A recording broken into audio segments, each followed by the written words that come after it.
This episode of the All Things Private Practice podcast is brought to you by Embark EMR.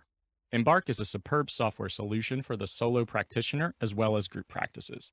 Embark was designed by therapists to be simple and intuitive without all the extra stuff that you don't need, so you don't feel like you're being nickel and dimed. Embark enables scheduling with automatic appointment reminders, a note organization system with multiple pre-built templates, and an automated invoice and super bill generation to make it easier on your clients. There's even a patient portal where your clients can access notes, documents, and generate their own invoices and super bills. Embark EMR is setting a new precedent in EMR functionality and affordability. Embark's simple one-tier system is $20 a month per therapist, and there are never any extra fees. Try Embark EMR today with a free trial at embarkemr.com. You can also use code ATPP for 20% off an entire year of Embark.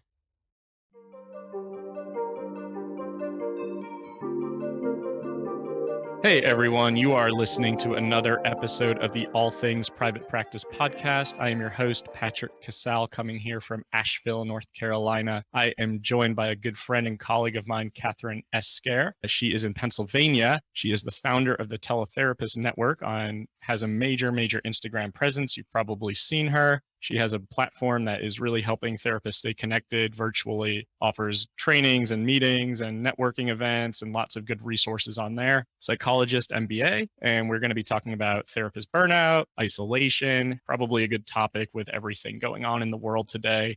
Kathryn, thank you so much for being here. I really appreciate you making the time. Patrick, it's wonderful to be here to finally repay you for all of your master classes you hosted for us on the network. Thank you for inviting me.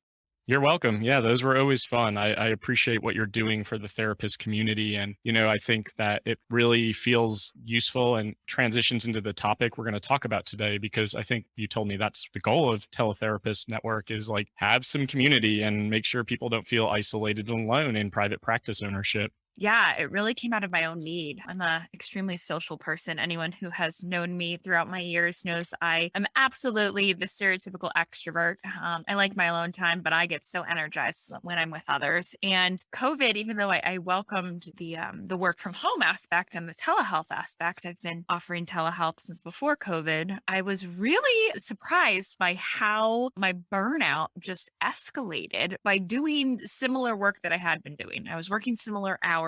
Of course, the caseload was a little bit more intense because we were having collective trauma, but it was the lack of having people to consult with and the lack of camaraderie or having my peers and my friends, my colleagues down the hall who I could lean on in times of support or personally and professionally. So the network came out of my need. I couldn't find anything else out there like it that really connected people on the personal, connected therapists specifically on the personal level. It's been a whirlwind of a journey. It's really cool to see it kind of grow and your presence start to expand. And I think that happens when we're offering a service that's really needed and we're passionate about what we're doing. And it's very clear that you're very passionate about getting people connected. And you're in Pennsylvania, right? And you're like, correct me if I'm wrong, you're in a town that's not close to many things. Yes, that is correct. I'm in very rural Pennsylvania. So the need for connection is amplified, right? Because like you said, COVID, pandemic, we're working from home. You're a parent, you're a partner, like you have all these roles, but it's all within the four walls of your house. And I think that can start to make you feel like the walls are closing in sometimes too. Oh, absolutely. And, to give it even more context, I am in the area I actually grew up in. So I have a ton of contacts. My family's a couple minutes down the road. I have high school friends still around. I grew up here. So I know a lot of people, but we are a mental health drought area. And so I don't have a lot of colleagues to consult with. And so I think I was a little blind to the necessity of it in my own self-care and my own clinical practice for, I hate to say it, but first 2 to 3 years I was working here. I moved back and I worked and I consulted with, I'm in a primary care organization. I consulted with my fabulous physician colleagues and nurses, and they were really fulfilling me professionally in terms of consultation. But when I shut down and had to work out of my house, I lost that daily contact. And I realized, hold on, wait a minute. I have psychologist friends, but I don't have anyone doing what I'm doing that I can consult with right now. This is a problem. How did I not recognize it sooner? Yeah, well said. And it sounds like for most entrepreneurs, it is about realizing there is a problem and how can I solve it or how can I create something that fills those gaps. So tell us about a little bit about what the Teletherapist Network is, how it came to fruition. Like I really like the mission and I've been on there a couple of times and it seems like such a great resource for support and education too. Thanks. So I'm a member of all the professional organizations I could get my hands on at the beginning of COVID, and they were a wonderful resource of advice, of scripts, of shared resources and documents, of research, of recommendations, but they weren't necessarily a good peer social support. When I say social support, I really mean being able to know each other on a personal level, which makes clinical consultations all that deeper and all that more beneficial. So while my inbox was completely flooded with all of these listservs and I had so much information, I didn't really know any, right, on these professional organizations. I certainly connected with people via email, but we were all just trying to survive and it was difficult to set up those Zoom calls. So I initially just kind of started the Teletherapist Network out of, this, hey, let's get together for live events. Let's all join. If you're looking for a community that can connect on a deeper level, deeper than, asynchronous forums or Facebook groups, then let's get on this together. High quality over quantity of members. And it really kind of took off from there. We've grown starting from just social hours once a month to, we have like 4 consultation groups this week alone. We have dozens a month and they're all open to all members. So people can jump in and jump out and get what they need. I liken it, and this is not the best comparison, so forgive me, but I liken it to the structure of Alcoholics Anonymous or NA, where people who are active in the AA or NA communities or any of these communities, 12-step communities, they have access to all of these different meetings anywhere they go, right? If they have a really tough day and they need extra support, they can pop into any of these meetings in their area. But they have a home group that they tend to go to, or 2 groups that they tend to go to on a regular basis where they know everyone, where people drop in and out, but it's more consistent. That's the way the network is run in terms of consultation groups. We all have a few of our favorite consultation groups, whether it's by day or time or by specialty like EMDR or child and adolescent or couples. We have our home consultation groups that we tend to prioritize and go to on a monthly or biweekly basis. But if we need that extra support, like I was hosting one last night, and if we need that extra support,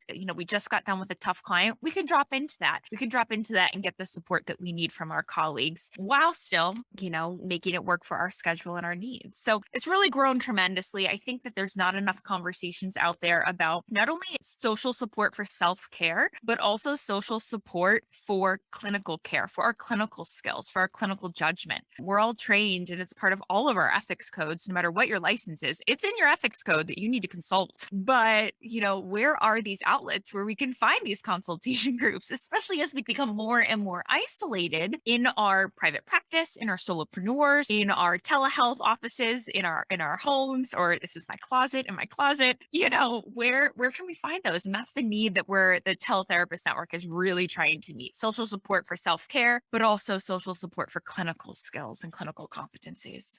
That's so fantastic. And I hope for anyone listening that you now realize that there are these channels for you to get that support clinically and socially. Because I think so often in being an entrepreneur and a practice owner, you're seeing clients, you leave your office at the end of the day, you maybe haven't talked to anyone else who isn't one of your clients on your caseload. And you can't go home and talk to your partner, your friends about what you've talked about all day. And you're holding a lot of space and vicarious traumas happening. And right now, during this fucking shit show of the last 2 years, like we are all experiencing what our clients are experiencing simultaneously. And I think it's really leading to an increased level in burnout and therapists saying like, I want to leave the profession because I can't even take care of myself anymore. Yeah. And I think that we really do need to make a conscious effort and an investment into that social support, whether that be to become active at a leadership level of your state organization. Maybe you're able to actually connect with people if you dive into those forums, or whether it be your graduate school class, everyone in private practice get together and make your own consult group where you know each other and you make a commitment. But we really do need to be making an investment. I think self-care is getting a lot of buzz and I love it. It's awesome. Social for self-care. Absolutely, 100%.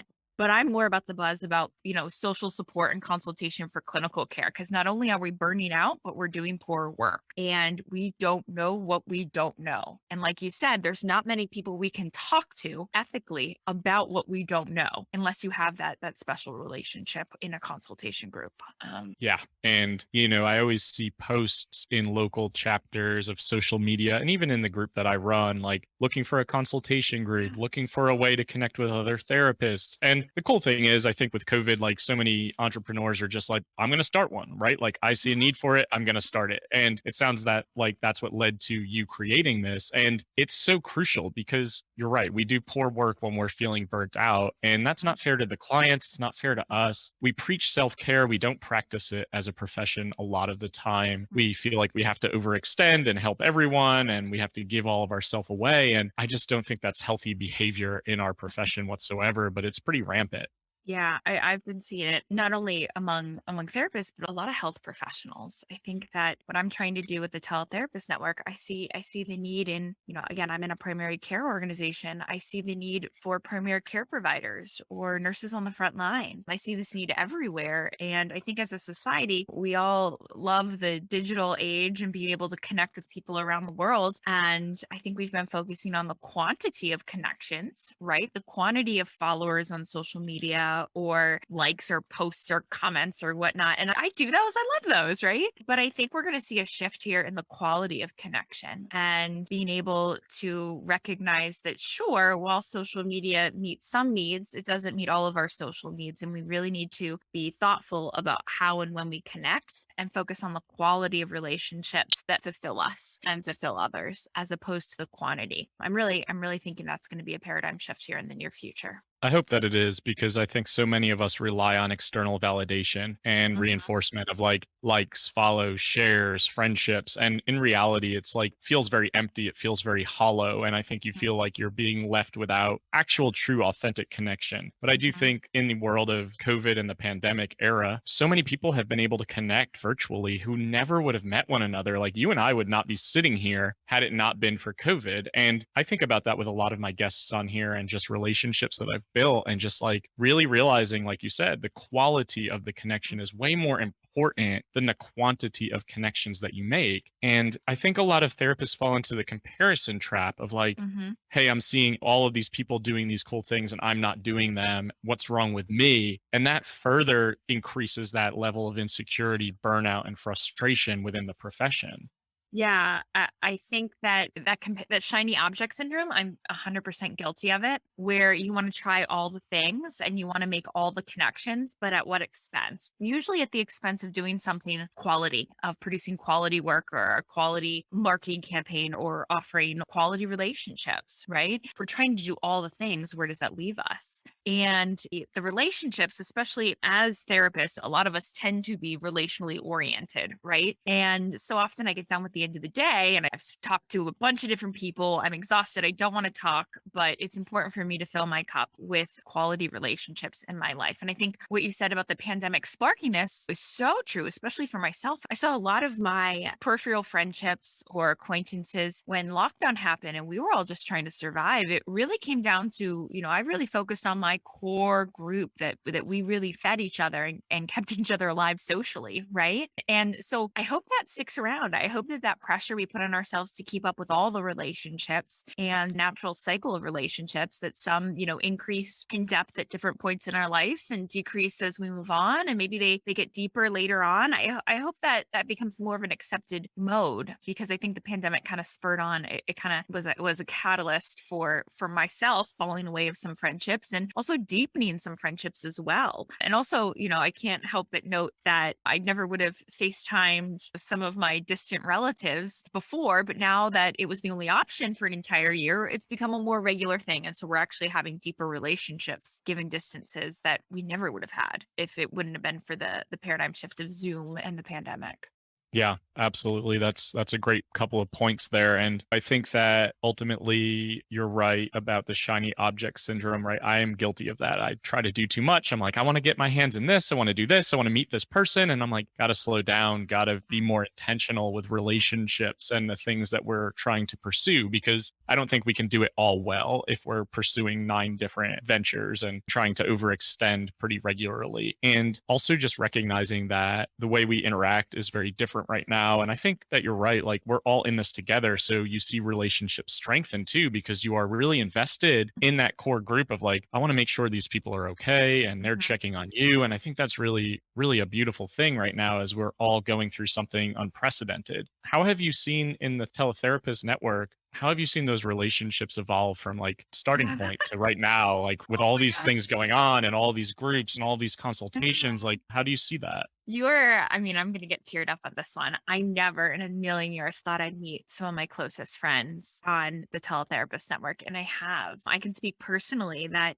I met these people. We were all just looking for a community. And over the past coming up on 2 years we've been around, these have become some of my most trusted friends and colleagues. Not only it started on a professional level, obviously, we're a professional organization, but I'm not going to give a couple shout outs because I'll sit here all day, but we started consulting and then it transitions over. It's really easy to make a post, an asynchronous post, like a Facebook post or an email, but it feels so much different when you're sitting on a Zoom call with colleagues and you're discussing some pretty vulnerable cases and you're seeing others model sharing vulnerable cases or vulnerable questions they have about their own clinical skills. It expedites the relationship. I would definitely say that. And so what started off as professional consultations, I mean, these people have become some of my close friends where we exchange Christmas cards and we get birth announcements and, we're texting on a daily basis and we know what's going on in each other's families. I personally saw it. And then I also know that there's others who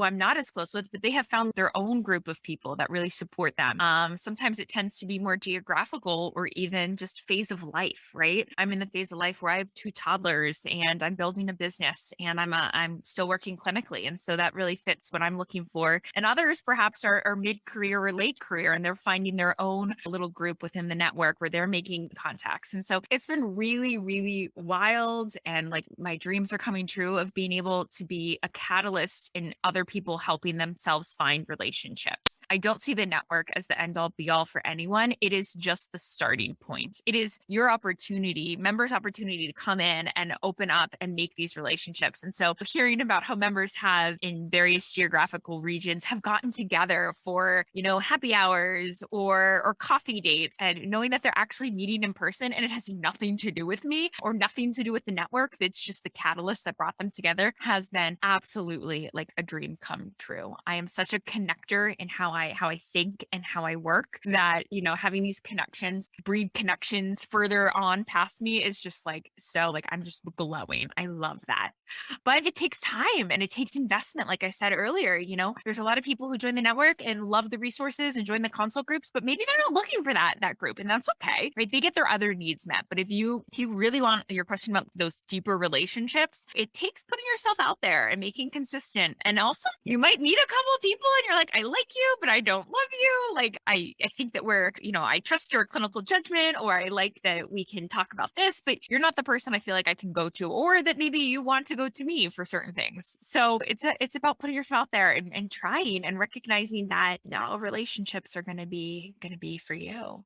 I love that. And I can see how passionate you get as you start talking about that. And it sounds like a big component of this is the vulnerability piece Yeah. of like putting yourself out there and being willing to be vulnerable and potentially having some critique and positive criticism too about like, no, we wouldn't do that clinically, or like, I think this would be a better modality. I think that you're saying too, like lives get intertwined and interwoven when you spend 2 years together Mhm. handling really challenging things and going through some shit together through Yeah. life and really being able to support one another. And it sounds like this is not only supporting people clinically, but also supporting people on a personal social level and being able to combine the two of those things. Yeah, I don't think you can separate them at some aspects. I think that in order to do really good clinical consultation, think about your supervisor relationship. Totally different relationship than a consult relationship, a consultant relationship or a consultation group. But it really takes that level of trust and vulnerability to get that good developmental platform to be able to grow and challenge yourself. And that's what we really try and foster. It's, one of the reasons, I'm not anti-Facebook, but I'm definitely for a more secure and private platform. That's why we're not on Facebook, right? We weren't trying to make another Facebook group. We were trying to make a really quality over quantity. And I think that's what our whole conversation today comes back to, like this idea of quality over quantity of relationships, and being very thoughtful and purposeful about where you invest your time and energy in relationships, both professionally and clinically, and not get that shiny object syndrome. As I do that with people too, right? Like, I want to connect with you and I want to meet with you. And then at the end of the day, I'm burnt out, not filling my own cup because it's the quantity over quality. Absolutely. I hope everyone listening can hear that quality over quantity when we're living in a virtual era Yeah. and you're seeing all these things, all these accomplishments, all these travel photos, all these things that people are saying they're doing. There's a lot of work behind the scenes too that goes on that a lot of people don't see. And I think that it can be really depleting. I know that for myself, I do a lot. I have a lot of output. People will come to me and say, "Oh, look how quickly you've taken off." And I'm like, yeah, there's a fucking cost to this. Like, I am so exhausted 99% of the time. So filling our cup is really important with the things that really feel energizing and being able to step away too. I'm curious, and I'm sure other people may be thinking this while you're talking about case consultation. How do you protect confidentiality in these groups, or do you have BAAs, or like Yeah. what does that look like? Yeah, everything's, up to the standard of HIPAA compliance in terms of our platforms of how we connect. But obviously, with any consultation, the recommendation is that you disclose the least amount of PHI or protected health information as possible. So, each consultation group is hosted by a particular member, trusted and vetted by me, and they run their consultation groups as they see fit. But the one thing that is standard is keeping the secrecy of the consultation group and respecting the amount of information that is disclosed. So on the tech end, of course, we're HIPAA compliant and we're all good on that. But it really comes down to that personal, checks and balances of knowing what is too much and what is not enough. And, it's something we have discussions on, not only, at the beginning of each consultation, but on an ongoing basis. So it's really a judgment call, like so much of what we do in our work, on what is necessary and what is not necessary to disclose.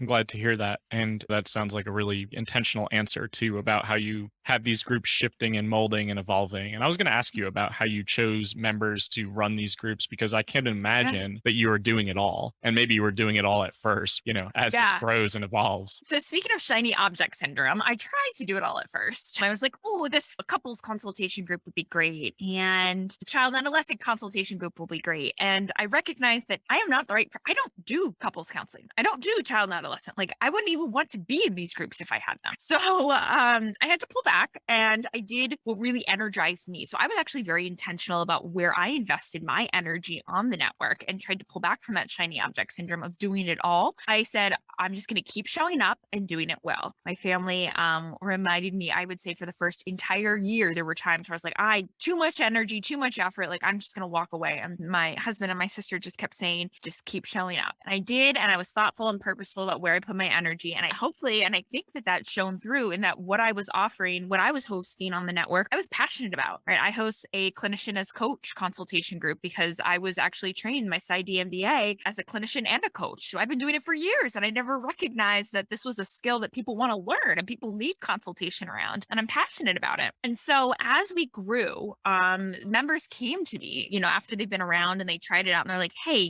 I was thinking that, I could really use X group. Just like when I first joined, I was like, I could really use a coach consultation group. So I made one. And when these members come to me and they say, I could really use an EMDR consultation group, we meet. Well, one, I've known them for a little bit now. I'm super active on the network, and I try and get to know everyone who joins, just because, again, I'm an extrovert. I love this stuff. And we meet and we discuss the goals and we discuss the standards of running it. And if they're on board and I'm on board, we make it happen. So I would say I would say 99% 90% of what we do on the network is member led and member inspired, right? They're the ones saying, I need this. And we say, okay, let's make it happen. We just started something I never would have thought of, a monthly planning party where members were like, yeah, I love using my planner. I want to sit down. I want to like spend time with other people discussing our upcoming months. And I'm like, this might not be something I would use, but let's make it happen for you. Let's do it. It's about the collective power and the collective resources and needs of this group that really makes it special. It's not about me. That's one thing I was very purposeful from the get-go, is that the Teletherapist Network is not about me. It might have met my needs at the beginning, but it is not me. I am not the guru. I do not hold all the answers or the keys. It is about coming together with the quality peers that can come together and support each other in each other's goals. So I would say, to answer your question about how to select them, I think they self-select. And I think that's the beauty of it. You know, I've not asked anyone to do things on the network. Everyone kind of steps up and gets their needs met by chipping in and saying, I need this and I'm going to run it and let's do it. That's fantastic. And it sounds like that also empowers people to step out there as leaders and really start to run things that they're passionate about and want to connect with other professionals over. So sounds like your goals are definitely coming true here with what you're trying to create. And I hope you're really proud of that. I mean, it's really a fantastic resource. And oh, Patrick, yeah, I'm actually really excited to like go into my Facebook group and talk to my group practice and share this stuff, because it's just such a necessary part of the work that we do. And one that gets often overlooked because of scheduling, or we don't have the time, or we just don't prioritize. If we're having quality consultation, right, and we're preventing burnout, and we are able to work with our clients in a more effective way that's going to support them on their journeys, it is going to create more income. It is going to create more longevity in the career path too. And I would have to say also the networking, right? I now know clinicians in almost every 50 states and their expertise and their rates. And so when I have a client moving out of state, I have a real warm handoff to a clinician I trust and was getting these referrals. So I think you're right. And then that bottom line, sure, yes, it does help us produce income. Yeah. And I think we overlook those things when it's like this hour isn't directly bringing in revenue right now. But in reality, the return on investment is there. And being able to say that this is helping me in a lot of different ways in my life and my practice, ultimately, that's going to help us in our career paths as professionals. And also, it's going to help us expand in terms of how much energy we have in terms of, like you said, filling our cups and really being able to practice that self-care, especially when we're not feeling like we're alone in this. We're burnt out. We don't know how to handle situations. Like, I don't know who to consult with after my licensure hours are done. And that just means that you do have that network of support. And I think that's really crucial for this profession right now, especially. Yeah, I think that, well, I think it's been crucial. Yes, right now, especially, but always. I'm flabbergasted when I recognized that I need a consultation group and I couldn't find one. And I'm a very social, like, connector person. Like, I'm like, if I can't find one, like, if I'm having difficulty with this, what are other people having? I was flabbergasted that this wasn't something that other professional organizations offer. Such a gap in our field, and many fields, like I said before, like the medical fields as well, and other fields, that there's just so much energy and power and inspiration in coming from these groups. If you think back to graduate school, like how inspiring and energizing it was to go through the classes with the same cohort, right? And oh gosh, don't even get me started on like poor graduate students now who are doing everything remote. But I liken it back to that type of camaraderie and support.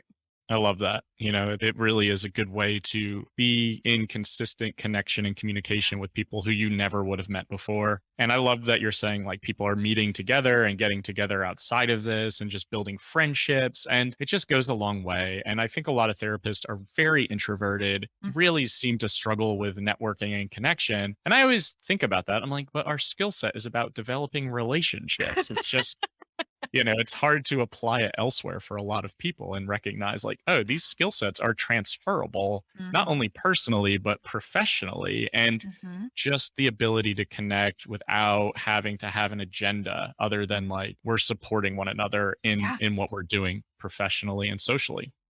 That's actually a very huge part that maybe I don't think I recognized until you just said it there. Everyone on the network, we don't have agendas. Like, we're not selling things. Like, we are just there to support, consult, share our own experiences and resources. Like, there are no marketing agendas. And that's I guess that was obviously that was a goal up front, but I haven't really had to spend a lot of time and energy regulating that at all. I think because of the quality of members that self-select into the network. Yeah. And I think we set the tone as, leaders and moderators of certain Yeah. platforms. I know in my Facebook group, I try to be very involved and invested and build relationships. It's growing exponentially and it's a bit harder these days, but like Yeah. I want quality. I don't want quantity. I'm happy that we have 5,000 members, but I want that to be a very intentional space for people to get the support that they need around practice building and startup because there are so many outlets, there's so many social media groups, and therapists can be quite shaming in Facebook groups too. So I have unfollowed 99% of them except for mine. And I think it's like find the place where you feel comfortable, where Yeah. you feel like you're getting the support that you need, and just put that energy there because otherwise you're spreading yourself thin and that can get really overwhelming with screen fatigue and social media, just fatigue in general too. Yeah. And I would say also be purposeful about the ones you continue to stay, but also be purposeful about your time. I know that one of the reasons we're not on Facebook, but I think it's an easy workaround would be, when you're on and you're scrolling, okay, you get a post from one of your favorite Facebook groups, but then you get like your mother-in-law. So one thing I think you could be purposeful about is, when you get on, I think to get the professional and social support, go to that group, go to that website, put the timer on your watch or on your phone, like 15 minutes. I'm going to spend 15 minutes engaging in this group and then I'm going to get out. I'm not going to integrate my participation in this group or this social network in with everything else that's going on in my life and my family and my friends. I think news feeds, don't even get me started on news feeds. I think they're supposed to be shiny object syndrome, right? They're supposed to be pulling you in 1,000 different directions, including ads. So when you get on, like spend a set amount of time, even Instagram, I'm very active on Instagram, set an amount of time, don't scroll, be very purposeful about what accounts you want to engage in, what posts you want to engage in, and then get off. Don't use it as a time waster or a time suck or get distracted into other things. I think that, so often, what's the phrase? We lose so much time or so much focus every time we switch tasks. Well, think about every time you read a new post on Facebook or Instagram, like we are just losing cognitive power right there and energy. So be very purposeful about when and where and how you get that social support. That is fantastic advice and advice that I often need to take as well. But I do agree with that 100%. So if you're feeling like I don't really want to be on social media, but I need to have a business presence, just focus on the groups that are going to have a return on investment where you can have intentionality and spend some time, 15, 20 minutes and then get off of there and make sure that you're doing things that feel good for you and energizing for you instead of doom scrolling through social media. And then an hour later, you're like, what the fuck have I been doing for the last hour? Great advice, Kathryn. As we're wrapping up, can you tell the audience a little bit about where they can find the Teletherapist Network, how they can join? Any of that information would be great. And I will put that in the graphics and the posting when this episode is released for everyone to also find as well. Absolutely. Thank you, Patrick. Yeah, you can find us at teletherapistnetwork.com. We have all of our offerings on there. You can get a little sneak peek behind the scenes of what masterclasses. We have over 30 masterclasses available with new ones, multiple new ones coming out each month. You can see a list of all of our consultation groups. You can see all the different things, media opportunities, everything we do, you can get a little taste of on teletherapistnetwork.com. And if you want to follow us on Instagram, it is at teletherapist.network. We do a lot of therapist inspiration. And if you're looking for some quick community, we do a lot of polls and question and answer sessions there. So definitely connect with us on Instagram. Love it. Everyone try to check that out. And the more Kathryn's talked about it this episode, the more I realize how needed this service is. And I just want to say congrats on creating it. And I'm really excited to see where this goes over the next year or two. For everyone listening, we release podcast episodes every Monday. I appreciate you downloading, subscribing, and sharing. If you feel like this has been a helpful series for you, you can find more of me at allthingsprivatepractice.com. I offer one-on-one coaching, group coaching, cohorts for practice building, retreats for business building and entrepreneurs, and the podcast, obviously. You can also find the podcast at All Things Private Practice and my Facebook group, All Things Private Practice, and we will see you next Monday.